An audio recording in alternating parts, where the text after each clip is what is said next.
సెలవిచ్చుచున్నాడు. జ్ఞాని తన జ్ఞానమును బట్టి, శూరుడు తన శౌర్యమును బట్టి అతిశయింపకూడదు. ఐశ్వర్యవంతుడు తన ఐశ్వర్యమును బట్టి అతిశయింపకూడదు. అతిశయించువాడు దేనిని బట్టి అతిశయింపవలెననగా, భూమి మీద కృప చూపుచు నీతి న్యాయంగా జరిగించునున్న యెహోవాను నేనే అని గ్రహించి నన్ను పరిశీలనగా తెలుసుకున్నటను బట్టి అతిశయింపవలెను. అట్టి వాటిలో నేను ఆనందించి వాడని యెహోవా సెలవిచ్చుచున్నాడు. ఈరోజు చిన్న మాట చెప్పి నేను ముగిస్తాను. మనము ఎవరిని బట్టి అతిశయించాలి? ఎవరిని బట్టి అంటే సాధారణంగా మనుషులు చెప్పుకునేది ఏంటంటే, గొప్పలు చెప్పుకుంటారు చాలా మంది. ఇర్మియా గ్రంథము 9వ అధ్యాయము 23-24 వచనాలు, పేజ్ నెంబర్ 630. ఓకేనా? ఓకే, మనము ఎవరిని బట్టి అతిశయించాలి అనేటువంటి అంశాన్ని నేను చెప్తున్నాను. చాలామంది ఏం చేస్తారంటే, మనుషుల యొక్క బలమును బట్టి, మనుషుల యొక్క అతిశయమును బట్టి, మనిషి యొక్క రంగును బట్టి, మనుషుల యొక్క కులమును బట్టి, మనుషుల యొక్క మతములను బట్టి ఈరోజు చాలామంది ఏం చేస్తున్నారంటే, బయట చూసుకున్నట్లయితే వారి వారి యొక్క బలాలను బట్టి వారు ఏం చేస్తున్నారంటే అతిశయిస్తున్నారు. అయితే దేవుని ప్రజలు అయినటువంటి మనము ఎవరిని బట్టి అతిశయించాలనేది ఈరోజు మనం నేర్చుకుందాం. 24వ వచనం అంటది, అతిశయించువాడు దేనిని బట్టి అతిశయించవాడనగా, భూమి మీద కృప చూపుచు. ఈ భూమి మీద దేవుడు మనపైన కృప చూపిస్తున్నాడు. తర్వాత ఆయనే న్యాయమును జరిగించుతున్న యెహోవాను బట్టి మనము అతిశయించాలి. చాలామంది వారి యొక్క ఐశ్వర్యమును బట్టి, అంటే కొందరు ఇలాంటి కొన్ని విషయాలు మనం గమనించినట్లయితే, సాధారణంగా ఏదైనా చిన్న విషయం గొడవ అయిందనుకో, మా గురించి నీకు తెలుసా, నేను ఎవరు అనుకుంటున్నావు, మా వెనకాల ఎవరున్నారో తెలుసా అని అతిశయిస్తారు. కానీ దేవుని ప్రజలైనటువంటి మనము ఎవరిని బట్టి అతిశయించాలంటే, దేవుడైన యెహోవాను బట్టి మనము అతిశయించాలట. చదివండి కీర్తనల గ్రంథము 34 వచనం. మనం చదువుకున్నటువంటి కీర్తనల గ్రంథము 34.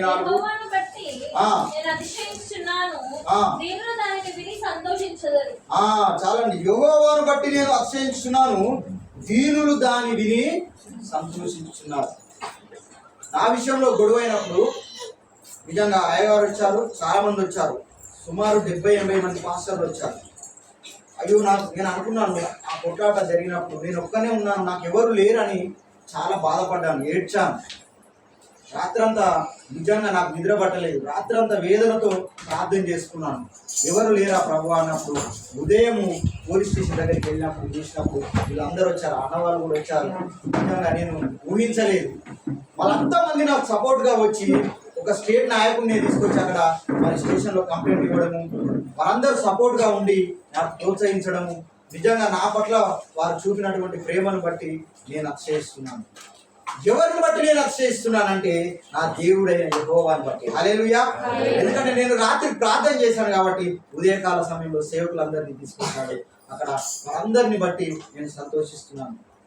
నాకు ఇంత సపోర్టు, ఇంత అతిశయం ఎవరి వల్ల వచ్చిందంటే దేవుని వలనే, కేవలం దేవుడు ప్రభు అయిన యేసుక్రీస్తు వలనే నేను అతిశయిస్తున్నాను. హల్లెలూయా. కాబట్టి ఇంకా కీర్తన 44:8 వచనంలో కూడా ఎవరిని బట్టి అతిశయించాలంటే, కీర్తన గ్రంథం 44:8 వచనంలో,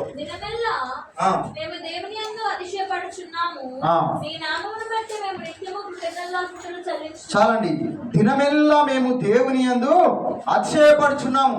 అతిశయించువాడు దేనిని బట్టి అతిశయించాలంటే, గుర్రములను బట్టి, మరి బలమును బట్టి, రథములను బట్టి కాదు, కానీ దేవుడైన యెహోవా బలమును బట్టి మనం అతిశయించాలి, దేవుని యందు అతిశయించాలి.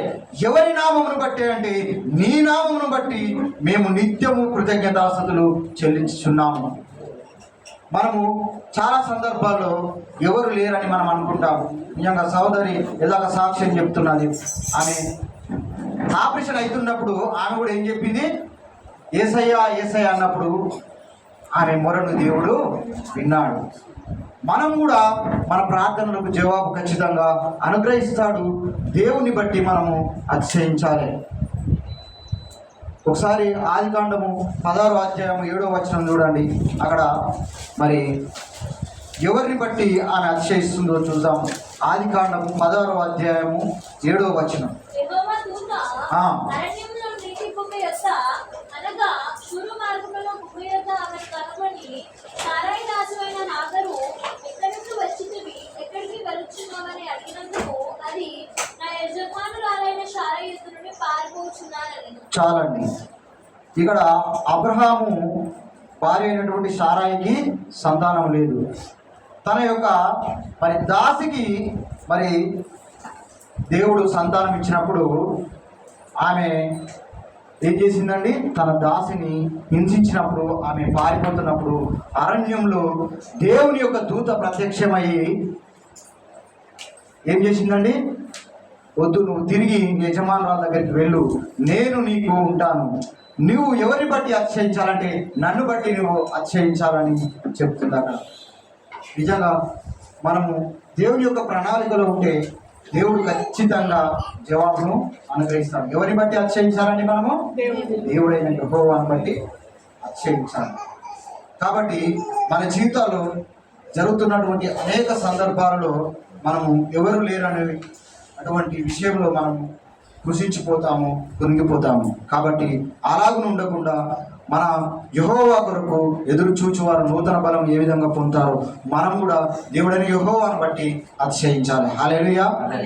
ఇప్పటి నుంచి మనం ఎవరు ఉన్నారనేటువంటి ధైర్యంతో ఉండాలండి. దేవుడు ఉన్నాడు, మన పక్షాన ఆయన ఉన్నాడు అనేటువంటి విషయాన్ని మీరు గుర్తు చేసుకోవాలని కోరుకుంటూ కొద్ది వాక్యము దేవుడు దీవించి ఆశీర్వదించును గాక.